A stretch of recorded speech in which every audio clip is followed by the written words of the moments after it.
Pallippuram അയക്കോട്ട residence അസോസിയേഷന്റെ നേതൃത്വത്തിൽ ലഹരി വിരുദ്ധ പ്രതിജ്ഞയെടുത്തു.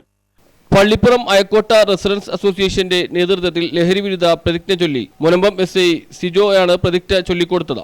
ഇങ്ങനെ ഒരു കാൽവെപ്പ് മുന്നോട്ട് വെച്ചത് തീർച്ചയായിട്ടും നിങ്ങളുടെ റെസിഡൻസ് അസോസിയേഷന്റെ മികച്ച ഒരു പ്രവർത്തനത്തിന്റെ ഭാഗമായിട്ട് തന്നെയാണെന്ന് മനസ്സിലാക്കാൻ സാധിക്കുന്നുണ്ട്. കാരണം നമ്മളുടെ ഇത്രയും ഈ പോലീസ് സ്റ്റേഷൻ പരിധിയിൽ എൻ്റെ അറിവിൽ 130ഓളം റെസിഡൻസ് അസോസിയേഷനുകൾ പ്രവർത്തിക്കുന്നതിൽ ആദ്യമായിട്ടാണ് ഒരു റെസിഡൻസ് അസോസിയേഷൻ്റെ ഭാഗത്ത് നിന്ന് ഇത്തരത്തിലുള്ള ഒരു പ്രവർത്തനം സ്വമേധയാ മുന്നോട്ട് വരുന്നത്.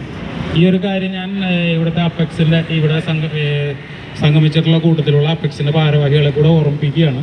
മറ്റ് റെസിഡൻസ് അസോസിയേഷനുകൾക്ക് കൂടി ഇതൊരു മാതൃകയായിട്ട് ഇത്തരത്തിലുള്ള പ്രവർത്തനങ്ങൾ തുടർന്ന് സംഘടിപ്പിക്കാനുള്ള ഒരു പ്രചോദനം അല്ലെങ്കിൽ ഒരു നിർദ്ദേശം അപ്പെക്സിൻ്റെ ഭാഗത്തു നിന്ന് മറ്റ് റെസിഡൻസ് അസോസിയേഷനുകൾക്ക് കൊടുക്കുകയാണെങ്കിൽ നല്ലതായിരിക്കും. പിന്നെ ഇവിടെ ഇപ്പോൾ കാണുന്നത് കൂടുതലും Sevi Thanippally, Njarakkal Sreeni, Anil Plavins, Alex Thalappadath, Jaison Kuruppassery, John Bhakthan, Prasheela Babu, Don Savio, Thomas Chembakassery, Seena Lanson എന്നിവർ സംസാരിച്ചു. News bureau, Paravur.